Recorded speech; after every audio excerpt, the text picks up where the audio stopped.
Hey everybody, so I just wanted to quickly talk about people and brand loyalty. I think it's worth talking about.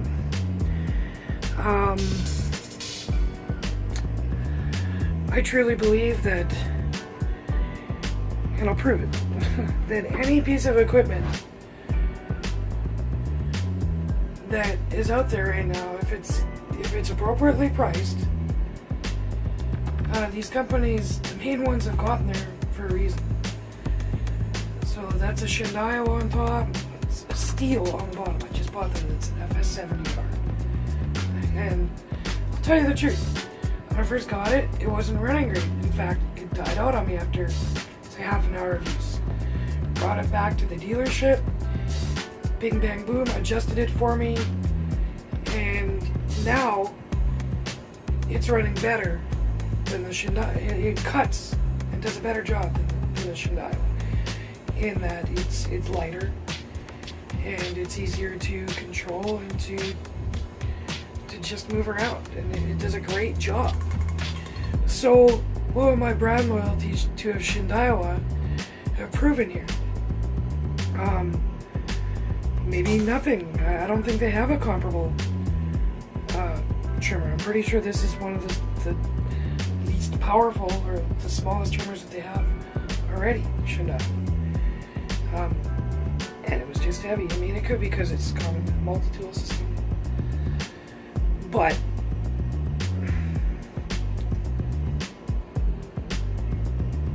the steel is great. But so's the Shindaio. I mean, let's be honest here. These are both great trimmers, and that's my point. Is I could have gone all steel, excuse me, or all Shindaio, and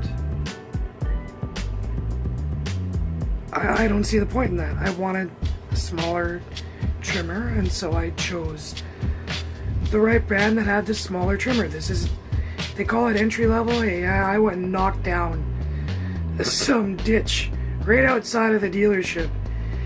Ditch brush, it's like 2-3 feet tall, and I kicked its butt. I'm not sure the Shindaio would have done that good of a job or that quickly. So, like, you know, there's a time and a place, and this steel is doing great, and I still love the Shindaio. And then look at this. This is an Echo. It's a great little machine. Fantastic blower. Always starts. Takes a little bit to warm up, but I think all blowers take a little bit to warm up. And then what's this? A Toro. Again, I could have gone Troy built. I could have gone Lawn Boy. I could have gone all kinds of different makes and models, but I chose Toro, and it's not even a commercial. It's just high-end residential. And then, I mean, what's that? I mean, it's covered up, and I've actually sold this now. Gotten the money or delivered it, obviously, but that's John Deere. And so that's right now, for where I am in my business, for residential, that's what I like in my tractors. I trust John Deere. It cuts correctly for the grass in my area. 9 out of 10 people own a John Deere if they own a tractor around here. That's not nothing. And there you go. You know, what brand loyalty? I don't have any brand loyalty. Either your piece of equipment works or it doesn't. And 9 times out of 10, it's going to be chopped up to, that's that 1 in 100. That's just a lemon. That happens. Look at my steel. They gave it to me not tuned properly. It was kind of acting like a lemon. Oh, door swung open, so now we can hear this. Air conditioner. But anyways, so yeah, that was just my little talk about brand loyalty. And again, like, they tell you should use, like,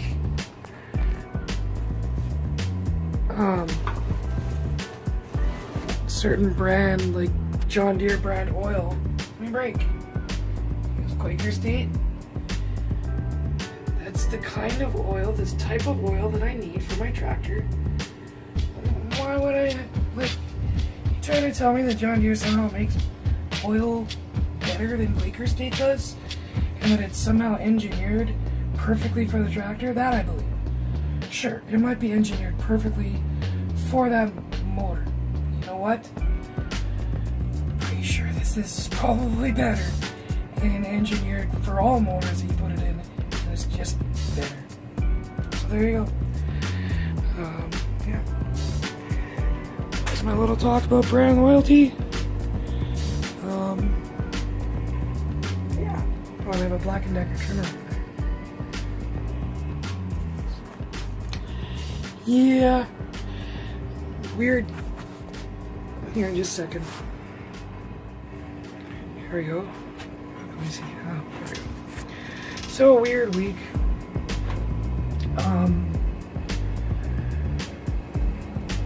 First time I cut one of my new customers was last week. And right off the bat, I could just tell something was going to be off. I was doing it properly, like I always do. The business plan's simple. Quality. You do the best work you can. You do excellent work. You manicure the yard. And you do the best that you possibly can every week. Every day. And that should keep the business coming. And that's the goal. Keep things steady. Well, this customer,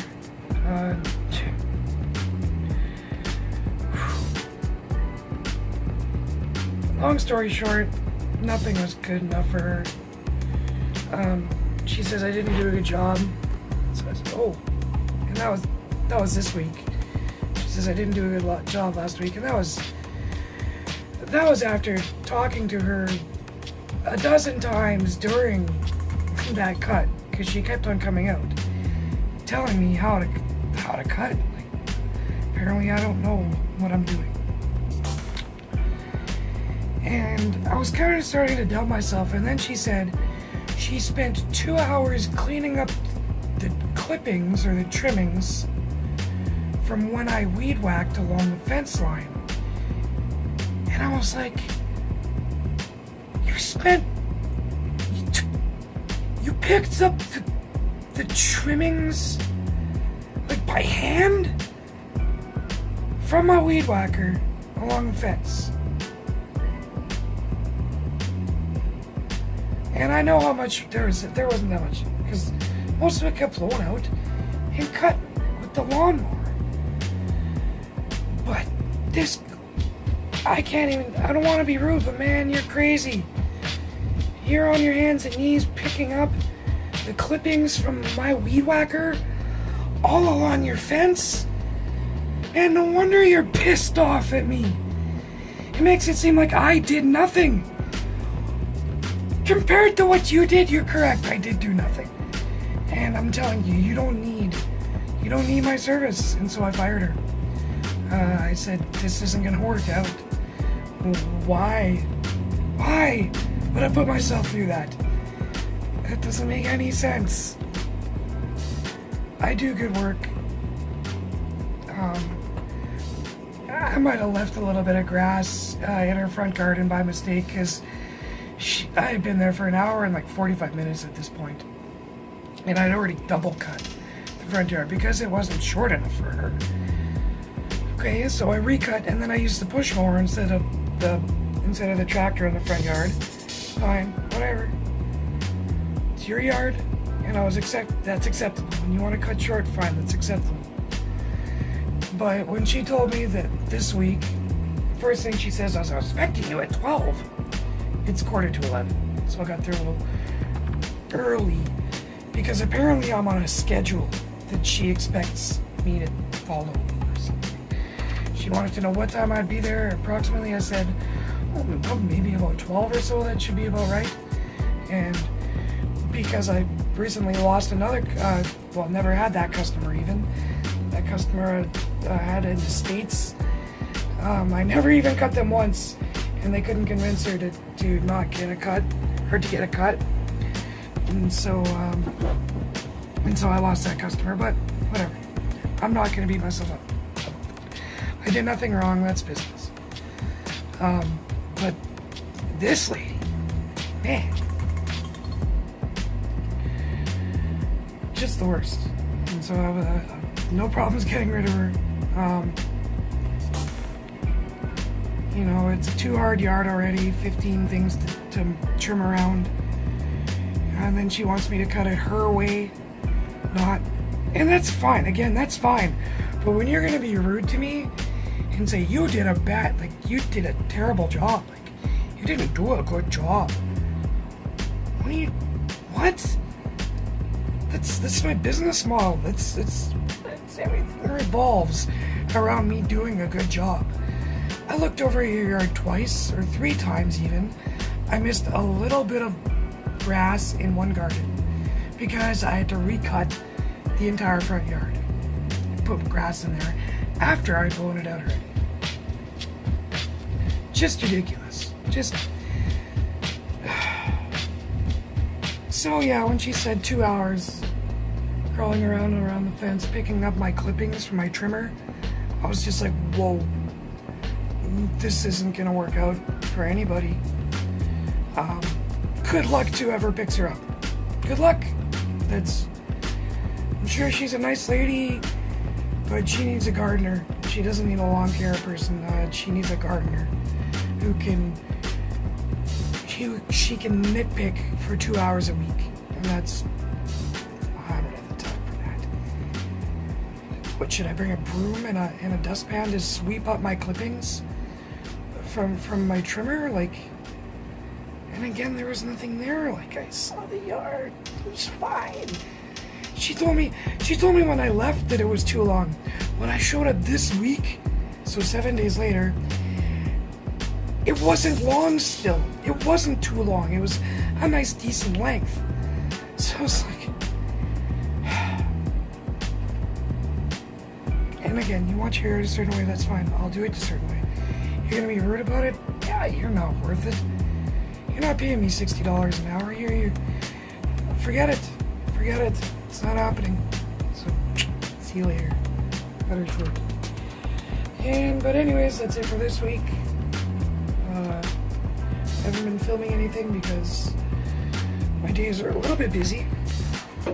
And so, because I want to make sure I'm back in time. Back in time to pick up my son from school. I forego recording just to make sure I'm getting all my yards done. I did pick up another new yard out in the country, next to my parents' house, right next door. So that's decent. I've got the lawn striper, lawn groomer kit from John Deere. It's the not the aftermarket one. It's the attachment straight from John Deere. It's okay. It's a brush thing. It's not like a roller. It does an okay job at 3 inches. I leveled my deck. You can probably see my deck level up there. I leveled my deck and made sure it was at 3 inches was actually 3 inches. And so I'm cutting it at 3 right now, and I'm just I feel like I want to go 3 1/4. Get a proper stripe. But the yards are looking just like the length is looking just right. It's got some length to it. But it's still short enough that people are happy, because people around here, they like their short grass. They seem to think that grass should be controlled instead of nurtured. And I do what I can. People are people.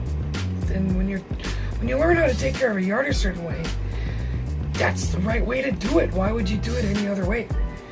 But the truth is, you gotta nurture your grass if you want it to look healthy and to look awesome, to look like turf. You don't want it to turn brown come August. You want it to stay green so that you're the green grass in the neighborhood. Just some food for thought, especially in Manitoba. I don't think people down south realize it, but in Manitoba, in Canada, Winnipeg, we get some serious temperatures here throughout the summer, and it's no joke. It gets really, really hot. You know, today was 30 degrees Celsius. I'm not sure what that is in Fahrenheit, but it's really warm. And it gets up to 35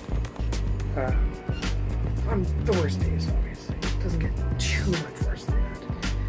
It has to be an anomaly to go above 35.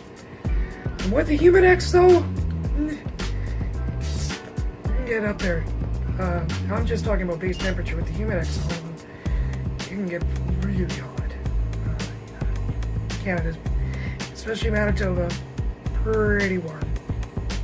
A lot warmer than you would think. But hopefully, I can do some more filming soon, guys. I'm gonna hopefully buy a camera. I feel like spending the money on it. The business has money, so it can afford to buy a camera.